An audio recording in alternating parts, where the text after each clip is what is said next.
नमस्कार दोस्तों, मैं आज आपके लिए एक हॉरर स्टोरी लेकर आया हूँ और ये स्टोरी है हमारे हैदराबाद की। तो आइए मैं ज़्यादा टाइम वेस्ट बिना बिना टाइम वेस्ट करे स्टोरी को शुरू करता हूँ।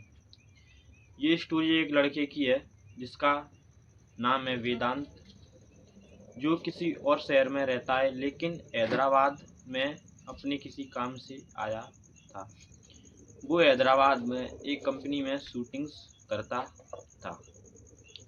वो हैदराबाद आता है। उसकी एक फीमेल फ्रेंड्स हैदराबाद में रहती थी, तो वो अपनी उस फ्रेंड को कॉल करता है कि मैं हैदराबाद में कुछ टाइम के लिए आया हूँ। कुछ महीने के लिए वो हैदराबाद में आया था और उससे बोलता है कि मैं अगर तू कहे तो मैं तेरे यहाँ रुक जाऊँ, और मुझे यहाँ हैदराबाद में नॉलेज नहीं है कि मतलब क्या सिस्टम क्या नहीं। वो अपनी फ्रेंड से बोल दे कहता है। उसकी फ्रेंड बिना कुछ कहे हाँ बोल देती है कि हाँ कोई दिक्कत नहीं है, तू मेरे यहाँ आया रहने के लिए, मैं भी अकेली ही रह रही हूँ रेंट से। ओके। अब वो उसकी फ्रेंड कुछ कहने वाली सी इससे फ़ोन पर, इतने में ये फ़ोन काट देता है अपना। ऐसा होता नहीं है कि हम किसी व्यक्ति से कुछ कहना चाह रहे हैं लेकिन इतने में फ़ोन कट गया, फिर हम दोबारा नहीं लगाते। ऐसा ही इसके साथ हुआ है। अब ये वेदांत अपना सामान लेके स्टेशन रेलवे स्टेशन पर से ही फ़ोन लगाता है। वहाँ से अपना सामान लेके ये अपनी दोस्त के हाउस की लोकेशन पर पहुंच जाता है और उसके घर पहुंच जाता है। इसकी दोस्त का नाम था रागिनी। ये रागिनी के मकान पर पहुंच जाता है। ये जाता है। जैसे ही इसको रागिनी मिलती है तो रागिनी के माइंड में एक ही बात चल रही थी कि वो आए, वेदांत तो मैं उसे ये बात बता दूं जो मैंने फ़ोन पर उससे नहीं बोल पाई थी। वेदांत आता है।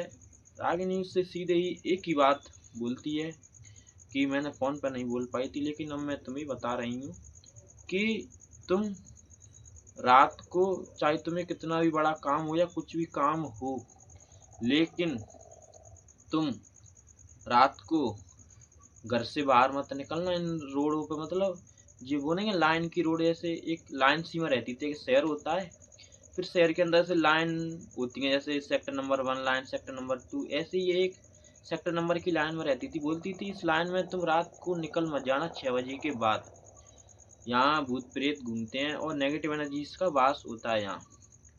वेदांत एक खुले विचारों का था और वो साइंस पर विश्वास करता था, तो उसने बोला कि नहीं ये सब मतलब वैसा ही चीज़ है मानने वाली, ऐसा कुछ नहीं होता।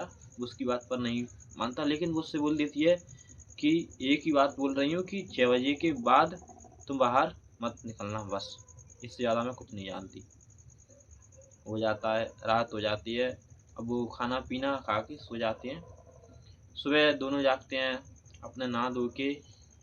जो रागिनी थी वो भी अपनी नौकरी पर जाती है, किसी कंपनी में काम करती है, और ये अपनी शूटिंग के लिए निकलता है। रागिनी सुबह भी इसको वार्निंग देती है कि शाम को तुम्हें चाहे कितना भी बड़ा काम हो लेकिन 6 बजे से पहले तुम यहाँ हाउस पर आ जाना। और अगर तुम वैसे तो लेट मत होना, अगर तुम किसी कारणवश लेट हो जाओ तो टेम्पू वाले को सीधे घर के यहीं लाना, कहीं रास्ते में मत उतरना, सीधे टेम्पू वाले को घर के यहाँ। बोल देता है वेदांत की हाँ चलो ठीक है, ओके। अब निकल जाते हैं। वेदांत अपनी शूटिंग के लिए निकल जाता है स्टूडियो में, और जो रागिनी है वो भी अपनी कंपनी के लिए निकल जाती है। अब वेदांत शूटिंग करता है और शूटिंग करते करते उसका मन शूटिंग में लग गया, और हमें शूटिंग करते वक्त या फिर मतलब कैमरा पर रिकॉर्डिंग करते हुए पता नहीं चलता कोई व्यक्ति हो कि कितना टाइम हो रहा है, उसे भी पता नहीं चलता। और शाम के 8 बज जाते हैं और अभी वो स्टूडियो में है। वो टाइम देखकर वहाँ से जल्दी ही निकलता है स्टूडियो से, एक टेम्पू पकड़ता है और वो टेम्पू से आता है। वो टेम्पू वाला उस लाइन के बाहर ही रोक देता है। लाइन मतलब ये हाईवे से निकल रहा है और उसके अंदर एक लाइन बसी हुई है, तो हाईवे की लाइन की मेन गेट पर ही टेम्पू रोक देता है और उससे पैसा मांगता है और बोलता है कि तुम यहाँ से अंदर पैदल चले जाना, बोल देता है। लेकिन जो वेदांत है वो उससे बोलता है कि तुम मेरे से एक्स्ट्रा पैसे ले लेना लेकिन मुझे अंदर तक छोड़ दो। वो टैक्सी वाला कांपते हुए आवाज में बोलता है कि अंदर तक अंदर तक तुम्हें मैं क्या कोई भी टैक्सी वाला ड्राइवर नहीं छोड़ेगा। इतना बोलता है और वेदांत को उसका स्वर और उसका फेस, ये नाम सुनकर के अंदर छोड़ दो, काफ़ी उसके फेस पे काफ़ी साफ साफ डर दिख रहा था, उसके फेस पर डर साफ साफ दिख रहा था।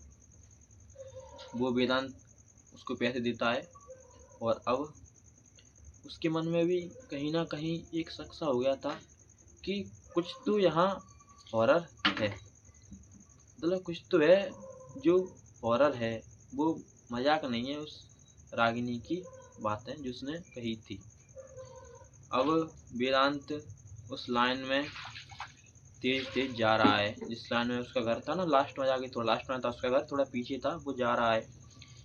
8:30 बज चुकी थी उसे वहां लाइन तक आती। वो देखता है कि जैसे रात का समय होता है शहर का, 8 से 8:30 बजे, तो शहर में काफी लोग खाना पीना खा कर मतलब वॉकिंग के लिए निकलते हैं, लेकिन उस लाइन में एक व्यक्ति नहीं दिख रहा था वेदांत के अलावा। व्यक्ति तक कोई कुत्ता वगैरह मतलब कोई भी चीज उसमें नहीं दिख रही थी, बिल्कुल एकदम सुनसान सा था। ये चीज उसे अंदर से, उसके अंदर खौफ पैदा कर रही थी और कहीं ना कहीं उसको अंदर से मतलब खौफ सा लग रहा था कि यहाँ मतलब कुछ तो ऐसा है जो प्रिया कह रही थी कि यहाँ मतलब कुछ भूतिया वगैरह मतलब ऐसा है। उसे अब उस बातों पर विश्वास होने लगा। अब वो अपनी चाल थोड़ी और तेज करता है। जब भी वो देखता है कि पीछे कोई व्यक्ति उसका पीछा कर रहा है, वो उसे मुड़कर देखता है तो उसकी शक्ल साफ साफ नहीं दिख रही, लेकिन उसके लिए से लग रहा है कि ये पक्का भूत है, मतलब ये नेगेटिव एनर्जी है, कोई इंसान तो नहीं है, वो समझ गया था। अब वो धीरे धीरे मतलब भागने लगता है और वेदांत भागता है उसके पीछे। वो भूत मतलब जो नेगेटिव एनर्जी थी वो ही भागती है। वेदांत सोचता है अपने मन में कि मैं कैसे भी करके रागिनी के घर तक पहुंच जाऊं, उसके बाद जो होगा देखा जाएगा। लेकिन वेदांत भाग रहा था और उसे ऐसा लगता है कि वो उसे पकड़ने वाला है। जैसे ही वो एक घर होता है, किसी के भी घर में वो घुस जाता है अंदर, क्योंकि उसे काफी डर लग रहा था। वेदांत को काफी डर लग रहा था कि जैसे उसे उसने पकड़ ही लिया। लेकिन उस घर में घुस जाता है। सुनसान सा घर था, बिल्कुल बिल्कुल भी इस घर में आवाज नहीं, एकदम शांति। लेकिन वेदांत को अंदर से फील हो रहा है कि कोई ना कोई तो इस घर में है। जब भी वो थोड़ा अंदर जाता है तो उसकी नजर पड़ती है, उसे उस घर में एक आदमी दिखाई पड़ता है। वो अपनी दाढ़ी को सेव कर रहा था। वो आदमी इस वेदांत को देखकर काफी चौंक जाता है, तो वेदांत उसे समझाता है कि ऐसा ऐसा हुआ है, मेरे साथ में आ रहा था और कोई मेरे पीछे पड़ा, वो मुझे नेगेटिव एनर्जी लग रही है। बोलता है कि तुम सही कह रहे हो, वो नेगेटिव एनर्जी सही है, मतलब भूत ही है वो। और यहाँ ऐसे हादसे होते रहते हैं, इसलिए हम में से मतलब इस लाइन में कोई भी 6 बजे के बाद बाहर निकलता ही नहीं है। वो बोलता, और इतने में वो बात कर ही रहे थे आपस में कि उसकी जो आदमी उसे मिला था, उसकी पत्नी और उसका बच्चा आ जाते हैं। एक बच्चा था, एक बच्ची, मतलब 4 सदस्य वो उस घर में रह रहे थे। वो बोलता है वेदांत, चलो ठीक है, हाँ मैं अब जाता हूँ। वो बोलते हैं कि बेवकूफ़ है क्या, अभी तो तू मौत से मतलब आया है बच के और फिर तू जा रहा है, ऐसा करना तुम कल सुबह निकल जाना यहाँ से। वो बोलता है कि नहीं, मेरी दोस्त मेरा इंतजार कर रही होगी और मेरा फ़ोन भी स्विच ऑफ हो गया है और मेरे पास उसका नंबर नहीं है कि मैं उसे बता दूँ कि मतलब यहाँ रुक गया हूँ। वो उससे बोलता है उनसे, और वो कहता है कि लाओ मैं आपके फ़ोन से फ़ोन लगाकर उसे बता देता हूँ, वो ही मुझे यहाँ लेने के लिए आ जाएगी और हम दोनों साथ में चले जाएंगे। वो बोलता है कि तू तो अभी मौत से बच कर आया है और अपनी दोस्त को और मौत के कुएं में ढकेल रहा है, पागल है क्या तू। वो बोलता है कि बात तो आप सही कह रहे हो, चलो मैं यहीं रुक जाता हूँ, आप इतनी कह रहे हैं, मैं सुबह निकल जाऊँगा। वो वहीं खाना पीना खा लेता है उनके यहीं। रात को जैसे ही वो अपनी आंखें बंद करता है सोने के लिए, वो इसके आगे आ जाता है नज़ारा जो उसके साथ बाहर हुआ था। वो नज़ारा उसको सोने नहीं दे रहा है। अब अब वो कुछ नहीं सोचता और पूरी रात सोता नहीं है। सुबह हो जाती है सुबह वो प्रिया के घर वो उसके घर जाता है, रागिनी के घर, और रागिनी से जाकर वो कुछ बोल पाता कि उससे पहले रागिनी उससे पूछती है कि तुम इतनी रात को कहाँ थी, मैंने तुम्हारे लिए काफ़ी फ़ोन लगाए और तुमने फ़ोन नहीं उठाए मेरे, कहाँ थे तुम। वो सारी बात बताता है कि ऐसे ऐसे यहाँ जो घुसते हैं, तो उसके बाद ये मोड़ है ना, वहाँ फर्स्ट घर है, मैं उसी में रुका था रात को, वो काफ़ी अच्छे हैं।